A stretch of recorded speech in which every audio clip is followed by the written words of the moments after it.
Et salut à tous, on se retrouve pour une nouvelle vidéo sur Bleach Brave Souls. Alors aujourd'hui on va s'intéresser à la petite loterie de milieu de mois qui risque d'arriver donc dans 3 jours. Alors si vous voyez un gameplay de Run QDG en arrière-plan, c'est totalement normal. Je me fais chier à reroll juste pour avoir un bon score depuis pas mal de temps. Du coup vous en faites pas, je vais mettre toutes les news, je vais mettre des screens de ce qu'on a. Ça sera juste en anglais, contrairement à d'habitude, mais vous en faites pas, je vais traduire. Donc voilà, donc c'est totalement normal, ça soit pas comme d'habitude. Donc là, il y aura juste le gameplay en fond, je mettrai les screens par devant, mais vous aurez toutes les infos comme d'habitude. Alors, déjà de ce qu'on sait, donc on se retrouve avec Kaname, Sajin et Tetsuzaimon. Donc c'est plutôt cool parce que Kaname, ça fait très longtemps qu'on l'a pas eu. Komamura aussi, Tetsuzaimon aussi, bah, ça va être sa deuxième apparition. Donc en vrai, c'est plaisir, donc c'est une référence à l'arc avec Aizen, donc la bataille de Karakura. Donc, premièrement, donc de ce qu'on sait, alors Sajin sera un perso tech, Kaname sera un perso force, et Tetsuzaimon, et bah pour sa V2 va être comme la V1, donc va être instinct. Pourquoi je ne sais pas, mais bon, pourquoi pas. Hein. Alors, pour le premier perso, on se retrouve avec du coup Komamura. Donc au niveau des stats, on se retrouve avec 1146 d'endu, 781 d'attaque, 368 de défense, 381 de focus, donc de concentration, et 636 de pression spirituelle. Donc ce qui est ok, bon, un peu moins d'attaque, donc déjà on voit qu'il est orienté attaque normale. 780 c'est pas ouf, mais bon, faut voir après au niveau des skills. Mais sinon en vrai c'est pas ouf, mais ça se rattrape sur le reste, donc en vrai ça reste quand même plutôt bon. Au niveau du killer, donc on se retrouve avec un killer holo. Donc voilà, donc assez classique, pourquoi pas, en vrai c'est pas mal. Bon du coup l'attaque spéciale je vais peut-être pas la lire vu qu'elle est en anglais et que mon anglais est éclaté, je vais peut-être pas la lire. Au niveau du soul trait, donc attaque normale plus 20%, donc classique, pourquoi pas, c'est totalement bien, donc ça se prend. Donc, ça veut rien dire totalement bien, mais c'est un truc classique, donc on prend. Au niveau des compétences... c'est quoi déjà en français? Je sais plus. Compétences innées, voilà. Donc au niveau des compétences innées, donc on a une résistance au poison 100% et une résistance, une annulation de l'esquive des holos. Des holos rouges, du coup, ouais, c'est pourquoi pas, ça se prend. Donc du coup, à mon avis, ça se jouera pour les quêtes au Gyoku. Donc ça reste plutôt cool, hein, c'est en compétence innée, donc on prend, peu importe ce que c'est, ça se prend. Alors au niveau des compétences, alors c'est là où on va commencer à rigoler. Alors long reach 20%, donc attaque normale étendue plus 20%. Le bruiser, alors bruiser c'est l'attaque normale augmentée de 50%. Donc déjà c'est juste énorme. On a le petit fleuri, donc classique, donc de 8 au lieu d'1 sur l'attaque normale. Berserker 60%, je le dis peut-être mal, hein, je m'en fous. 60%, donc ça on s'en fout un peu, c'est l'attaque, l'aspect, les dégâts de l'aspect, donc on s'en fout un peu. Le Sprinter plus 1 classique. Poise, donc c'est l'équilibre, donc il bougera pas quand il prendra des dégâts. Donc ça c'est un peu classique vu que c'est un add. Le Team Party, donc tous les persos Shinigami qui ont des attaques normales, donc qui sont attaques rouges. Donc qui ont leurs compétences en attaque rouge, techniques, auront des dégâts attaque normale plus 20%. Ensuite, alors là on va rigoler, alors pour tous ceux qui font des QDG, ça va les intéresser, ceux qui font pas les QDG en auront rien à foutre. Ça servira quand même, mais bon, c'est pas ouf hors QDG. Le Killer Effect, alors si quand même 30%, c'est quand même énorme. Et 50% en quête de groupe. Alors le Killer Effect, pour ceux qui ne savent pas, c'est tout simplement, là vous voyez que c'est un killer holo, bah, tout simplement sur les killers holo, l'effet du killer était déjà augmenté nativement quand vous tapiez sur un holo. Et là il est 30% plus efficace et va être 50% plus efficace en guild quest. Alors ce n'est pas 30 plus 50 pour les quêtes de groupe, hein. C'est 30 hors et 50 en quête de groupe. Ça se cumule pas quand vous êtes en quête de groupe. Ouais, en QDG. Voilà. Et ensuite, le mêlée de mage 10%, donc c'est dégâts des attaques rouges. Donc ça c'est surtout, hein, c'est dégâts des attaques rouges. Donc c'est attaque, attaque normale, attaque puissante. Plus 10% hors QDG et 30% en quête de groupe. Alors là, si vous faites un calcul tout simplement au niveau des QDG, on se retrouve avec un Komamura à plus 170% de dégâts d'attaque normale. En grosso modo, alors 120% attaque normale et le 50% d'effet du killer effect. Donc déjà c'est juste fumé sur tous ceux qui vont go QDG. Après il faut voir niveau gameplay parce que bon c'est bien beau d'avoir une fiche de stats mais il faut voir niveau gameplay. Après ça reste un ad donc peu importe le gameplay. Tant qu'il fait ses attaques, bon on s'en fout un peu. Mais déjà sur le papier le perso est juste fumé. Ensuite on se retrouve avec Kaname. Alors Kaname donc au niveau des stats 1152 d'endu, 778 d'attaque, 361 de défense, 382 de concentration et 639 de pression spirituelle. Donc c'est aussi un ad. Bon, les stats restent classiques, c'est pas ouf, mais ça reste plutôt bon. Au niveau du killer, donc on se retrouve avec un killer d'Arankar. L'attaque spéciale, pareil, je vais pas la dire. Le soul trait, donc on a dégâts subis 20%. Donc en vrai, c'est plutôt cool, ça se prend en link, donc pourquoi pas. Au niveau des compétences innées, donc il va y avoir la résistance à la paralysie, donc 100%, et le sprinter plus 1, donc il sera dans ses compétences innées, donc pourquoi pas. Au niveau des skills, donc on a attaque normale augmentée plus 20%, on a le fleury, donc comme le Komamura classique pour un ad. Alors par contre je me suis trompé, désolé sur le Komamura. Berserker c'est attaque puissante du coup augmentée. Donc là de 30%. Donc Komamura c'est attaque puissante augmentée 60%. Et Devastation c'est l'attaque l'aspect. Donc c'est 20% pour le Kaname. Et Komamura n'en a pas, on s'en bat les couilles de toute façon vu que c'est un ad. Le débilitator 5 secondes, donc ça oh, je sais plus ce que c'est en français, mais en gros c'est si vous avez de la vulné par exemple du feu ou du machin, alors c'est malédiction, voilà, en français c'est malédiction 5 secondes. Donc c'est le temps que l'altération va durer en plus, donc c'est 2 secondes plus 5 secondes, donc 7 secondes. On retrouve l'équilibre, le break dev, donc pourquoi pas sur un ad.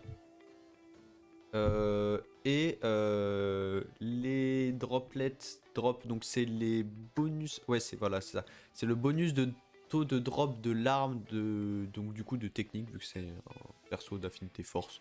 Voilà, donc vous aurez 30% de, alors on l'avait pas en rouge je crois le 30%. Il y avait 3 persos, ça c'est le 4ème, du coup il en restera plus qu'un. Ouais parce qu'on avait Giriko, Ginjo et Riruka, et du coup là il restera plus que le perso instinct, ouais le perso instinct, donc voilà, donc là c'est le 4ème. Donc en vrai sur le papier ça reste bon, c'est pas aussi fumé que Komamura, mais sur le papier il reste quand même très très bon. Et du coup je viens de me rendre compte que je crois que j'ai dit peut-être de la merde sur le guard break. Donc je crois que c'est plus du coup la finesse. Bon désolé parce que je suis plus la merde en anglais, mais pour moi du coup c'est plus la finesse, c'est plus logique vu que c'est en plus c'est un ad. Et donc tout simplement ça va annuler la défense des mobs qui vont se protéger. Donc voilà, donc c'est quand même plus logique pour un ad. Et ensuite le petit Tetsuzaimon. Alors du coup ça sera pas du tout comme la V1, donc il sera pas orienté que sur l'endu. Donc en vrai on s'en fout d'être orienté sur l'endu, ça pue la merde. Donc c'est mieux comme ça. Alors au niveau des stats, 1134 d'endu, 649 d'attaque, 363 de défense, 351 de concentration, 815 de pression spirituelle, donc ça reste quand même classique, hein. De toute façon c'est perso premium je le rappelle, donc c'est des stats pas très OP, c'est plutôt classique, mais bon à 2-3 points près on s'en fout. Au niveau du killer, donc on se retrouve sur un killer de Quincy, donc qui est plutôt rare, je crois que c'est le 5ème personnage, killer Quincy, on en avait 4, donc c'est le 5ème, donc pourquoi pas, ça se prend, hein. L'attaque spéciale, donc je vais pas la dire, pareil. Au niveau du soul trait, donc cristaux et gemmes plus 25%, entre nous on s'en bat un peu les couilles, sauf si vous débutez le jeu à la limite, mais on se rappelle c'est du premium donc c'est pas très grave, ça se prend, c'est plutôt cool d'avoir ça. On va voir pourquoi ça peut être bien par rapport aux compétences. Donc en compétences, attaque normale augmentée 40%, attaque puissante augmentée 40%, attaque spéciale augmentée de 60%, le frenzy plus 1, le sprinter plus 1, guard break comme Kaname. Strong, alors temps de recharge d'attaque puissante 12%, donc c'est comme s'il l'avait en soul trait, donc pourquoi pas. Et alors pourquoi je disais que ça peut peut être quand même bien le soul trait parce que si vous regardez bien dans ses skills, il a du coup le coin drop 70%. Donc en vrai, ça peut être pas mal d'avoir les deux cumulés parce que si vous... Alors je crois... Alors ça, j'ai un doute, mais si vous... Imaginons, vous avez bien de perso pour full farm. Si vous mettez T15, T20 en plus sur le Tetsuzaimon, si vous pouvez, je crois que vous pouvez encore augmenter la limite. Il y a des compétences où c'est limité, vous pouvez pas le mettre plus d'une fois ou deux. Et je crois qu'on peut cumuler, parce que moi je l'avais fait sur Kukapuro et Yoruchisha en T15 et je leur avais augmenté une aptitude, je sais plus laquelle. Mais je crois que ça peut se cumuler. Donc en vrai, pour le full farm, si vous êtes en event tapant ou autre, vous le mettez dans votre team en off. En vrai, ça peut être plutôt bien de l'avoir, mine de rien. Et voilà, donc je pense que ça sera pas vraiment un perso à jouer, hein, honnêtement. Alors ensuite, au niveau des personnages fillers, donc du coup, excusez-moi, je l'ai pas dit. On se retrouve sur une loterie à 4, donc à 6% de chance, donc 4,5% d'avoir ça, donc il y a du hors select. On retrouve du coup les trois persos, Yoru et Soifon, Redux, pourquoi pas, plutôt bon perso. Perf en plus, Link Perf, donc ça peut servir pour ceux qui font les QDG à un haut level. L'assaut d'Eno qui a le drop de l'arme, bon on s'en fout un peu maintenant vu qu'il y a les 30%, mais ça reste un drop de l'arme. Killer Quincy, donc ça peut servir pour les tours si besoin. La petite Lisa Popo qui reste bien, elle est jouée, bon surtout si vous n'avez pas de perso Popo en instinct. Le Zayel qui est bonus de drop de cristaux si je dis pas de bêtises, qui est aussi killer de Quincy. Orime Oriental qui est un bon perso QDG, donc qui se joue complètement, qui booste en plus. Et la Yuri Tech qui est un très très bon nat pour tout ce qui est QDG et même hors QDG qui reste un très bon perso. Donc en vrai le portail est pas ouf, mais il y a pire, donc en vrai ça reste quand même potable. Voilà, alors je vais juste revenir sur les solos des personnages que je n'ai pas dit au début. Donc, pour la solo de Sajin, on va retrouver Grimjo, Fierce Battle, excellent Link, Lilinette Halloween, qui était très bien à l'époque, qui commence à vieillir, qui est plus très très ouf, et le Mugetsu, qui reste encore assez bon, donc surtout pour les en perso killer de aucun, il reste quand même très très bon. Donc en vrai, ça reste, voilà, ça reste une bonne solo. Au niveau du Kaname, donc on va retrouver Kaname, Riroka Machine, donc drop de Popo est très très bon nat, donc ça peut... Elle reste bien. Le Gin Halloween, pas ouf, mais qui peut dépanner. Et le Vasto qui commence à se faire vieux, mais qui peut toujours servir pour les Rotakap. Ensuite, la dernière, donc Tetsuzaimon, on retrouve le Uryu.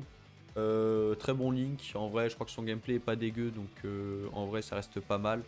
Kisuke Fierce Battle qui reste excellent et le Grimjo qui sert en ligne qui est pas très jouable, enfin voilà, ça c'est une question de goût, mais son gameplay je le trouve pas si ouf que ça, mais ça reste un bon Link. Donc en vrai les trois solos sont pas dégueulasses, non franchement elles sont pas dégueulasses par rapport à ce qu'on peut voir, elles sont pas dégueu, mais voilà, donc, ça reste quand même des solos, donc c'est un peu normal. Donc avant de passer au gameplay, je vais juste, si ça vous intéresse, vous donner les bonus de l'event à points. Donc on retrouve Kaname, les trois du coup, Kaname, Sajin et Tetsuzaimon.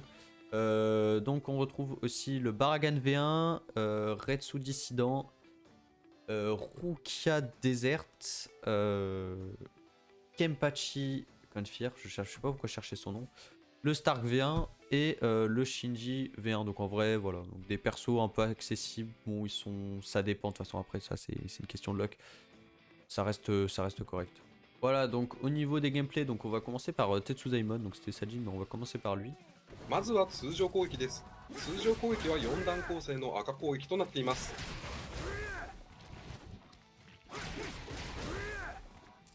続いては強攻撃です。強攻撃1は奥行きのある前方攻撃です。次に強攻撃2です。強攻撃2は自身の周りを含めた前方攻撃です。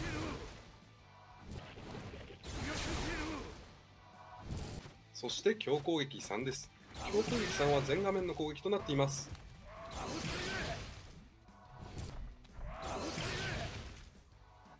最後に必殺技、雷光砲戦中です。雷光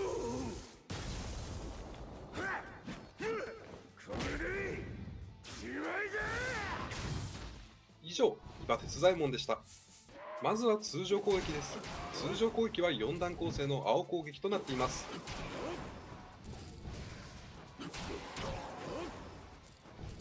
続いては強攻撃です。強攻撃1は敵を押し込む前方攻撃です。次に強攻撃2です。強攻撃2は目の前に敵を集めて攻撃します。そして強攻撃3です。強攻撃3は全画面の攻撃となっております。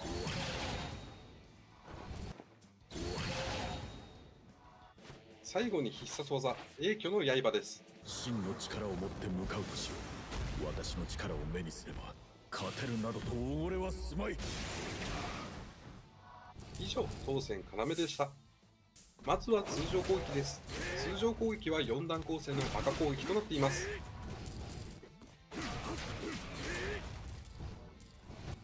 続いては強攻撃です。強攻撃1は前進しながらの攻撃です。次に強攻撃2です。強攻撃2は設置技となっております。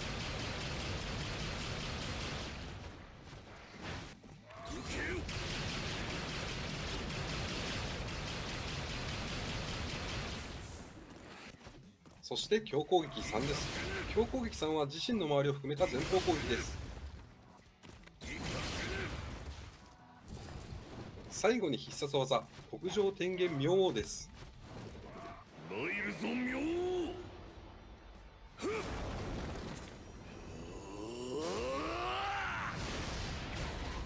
以上、駒村左陣でした。Ok, d'accord. En vrai, ça va. Franchement, les trois personnages sont pas dégueux. Ça reste du premium, voilà, je le rappelle. Et franchement, ça reste trois bons personnages à drop sur vos tickets. Voilà, donc sur ce, j'espère que la vidéo vous a plu. Si c'est le cas, n'hésitez pas à vous abonner, à mettre un petit pouce bleu. Si vous avez des questions, n'hésitez pas, je répondrai avec grand plaisir. Voilà, sur ce, on se retrouve pour une prochaine vidéo. Portez-vous bien. À la prochaine.